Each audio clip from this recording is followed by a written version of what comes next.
अस्सलाम वालेकुम गाइस, मैं हूं उज़मा इरफान, आपकी ऑनलाइन टीचर। हम क्लास 1 की बुक वाक़फ़ियत आमा कर रहे हैं। आज हम करेंगे 7वां बाब, चैप्टर नंबर 7। ठीक है। चैप्टर नंबर 7 का नाम है इबादत गाहें। ठीक है। इबादत गाह क्या होती है? जहां हम इबादत करते हैं, जैसे कि हमारी इबादत गाह मस्जिद है। ठीक है। अब देखिए, इस बाब के इख्तिताम पर आप इस काबिल हो जाएंगे कि लाइक कि इस चैप्टर को पढ़ने के बाद आपको इन सब बातों का इल्म हो जाएगा। ठीक है। अपने मोहल्ले या इलाके में मौजूद मस्जिद के मुतल्लिक जान सकें, क्योंकि मस्जिद हमारी इबादत गाह है। ठीक है। कि वो मुसलमानों की इबादत गाह है। दूसरे मज़ाहिब की इबादत गाहों के मुतल्लिक जान सके, लाइक जैसे हमारी इबादत गाह है, दूसरे जो मज़ाहिब के लोग हैं उनकी अपनी इबादत गाहें होती है। ठीक है। जैसे चर्च, मंदिर, गुरुद्वारा वगैरह। ये जान सके कि हमें तमाम मज़ाहिब और उनकी इबादत गाहों का लिहाज करना चाहिए। ठीक है। लाइक कि जैसे हमें अपनी इबादत गाहें बहुत अजीज़ है ना, तो वो दूसरे लोगों को उनकी इबादत गाहें भी अजीज़ होती है, तो हमें लिहाज करना चाहिए। ठीक है। तो ये देखें, ये हमारी इबादत गाह है, मुसलमानों की इबादत गाह मस्जिद। ठीक है। हमारे घर के पास मस्जिद है, मस्जिद। मुसलमान नमाज पढ़ने के लिए मस्जिद में जाते हैं, लाइक कि हम जो है अपनी इबादत करने के लिए मस्जिद में जाते हैं।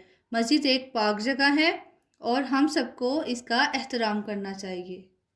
दूसरे मज़ाहिब के लोग भी इबादत के लिए अपनी इबादत गाहों में जाते हैं, लाइक जैसे हमारी इबादत गाह मस्जिद है ना, तो उनकी भी इबादत गाहें हैं, वो वहाँ जाते हैं। क्या आपके इलाके में किसी दूसरे मज़हब के लोगों की इबादत गाह है? तो आप सोचे ज़रा, है आपके इलाके में? हमें तमाम मज़ाहिब की इबादत गाहों का लिहाज करना चाहिए, लाइक जैसे हम अपनी इबादत गाहों का एहतराम करते हैं, तो दूसरे जो मज़ाहिब हैं उनकी इबादत गाहों का भी हमें इसी तरह एहतराम करना चाहिए। ये देखिए ज़रा, मसीही इबादत के लिए गिरजाघर, चर्च जाते हैं। ठीक है। ये चर्च है, इसको गिरजाघर भी कहते हैं। ठीक है। लाइक जो क्रिश्चियन लोग होते हैं ना, वो अपनी इबादत करने के लिए उनकी इबादत गाह जो है वो चर्च है, चर्च जाते हैं। नेक्स्ट पे देखें, हिंदू अपनी इबादत गाह को मंदिर कहते हैं। लाइक जो हिंदू लोग हैं ना, उनकी इबादत गाह का नाम मंदिर है। ठीक है। तो वो इबादत करने के लिए मंदिर जाते हैं। नेक्स्ट पे देखें, सिखों की इबादत गाह को गुरुद्वारा कहा जाता है। लाइक सिख जो लोग हैं ना, वो जहाँ इबादत के लिए जाते हैं ना, उनकी इबादत गाह का नाम गुरुद्वारा है। तो ये उन्होंने तस्वीरें लगाई हुई है ताकि आप देख सकें। ठीक है। अब ये देखें, नेक्स्ट पे सरगर्मी है, अपने वालिदैन या किसी बुजुर्ग से दूसरे मज़ाहिब की इबादत गाहों के बारे में दरियाफ्त करें। लाइक उनसे पूछिए, अगर वो जानते हैं तो वो आपको थोड़ा सा कोई स्टोरी बता दें। ठीक है। नेक्स्ट पे देखें, सरगर्मी एक्टिविटी आ गई है, दिए गए अल्फाज से खाली जगह पूर करें। अब हमने लेसन को रीड कर लिया ना, तो अब हमें पता चल गया है कि खाली जगह हम कैसे पूर करेंगे। ठीक है। ये देखिए, इन्होंने आपको ऑप्शन भी दिए हुए हैं कि ये जो फिलिंग द ब्लैंक्स खाली जगह हैं, इनमें ये वाले वर्ड्स आने हैं: मस्जिद, गिरजाघर, लिहाज, मंदिर, गुरुद्वारा। ठीक है। अब ये देखिए, फर्स्ट वन देखे जाए, हिंदू इबादत के लिए डैश जाते हैं। कहाँ जाते हैं? पीछे हमने पढ़ा है ना, मंदिर जाते हैं। ठीक है। तो इधर मंदिर आएगा।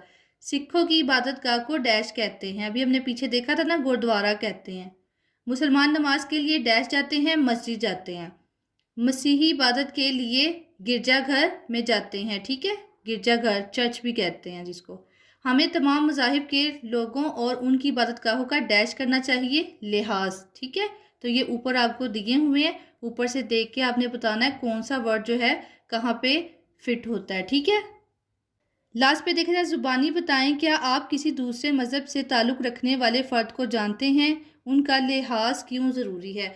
अब देखिए, वो आपसे पूछे कि आपने उनको बताना है, लाइक कि जैसे कि आपको नॉलेज है, लाइक आप किसी ऐसे इंसान को जानते हैं जिसका मज़हब दूसरा हो, तो उनका लिहाज क्यों ज़रूरी है? इसलिए ज़रूरी है ताकि लाइक हम किसी की रिस्पेक्ट करेंगे तो कोई हमारी रिस्पेक्ट करेगा। ठीक है।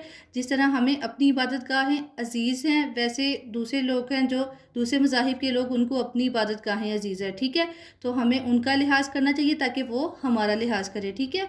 तो इस तरह हमें जो है वो एहतराम करना चाहिए दूसरे लोगों के मज़ाहिब की इबादत गाहों का भी। ठीक है। तो हमारा चैप्टर जो है वो कंप्लीट हो गया है। आई होप आप लोग को पता चल गया होगा कि इसकी रीडिंग किस तरह से करनी है और इसकी एक्टिविटी, सरगर्मी को किस तरह से सॉर्ट आउट करना है। Thanks for watching. Thank you so much. Video अच्छी लगी तो मेरे चैनल को सब्सक्राइब, लाइक एंड शेयर कर दें। नेक्स्ट वीडियो में मिलेंगे। अल्लाह हाफिज़।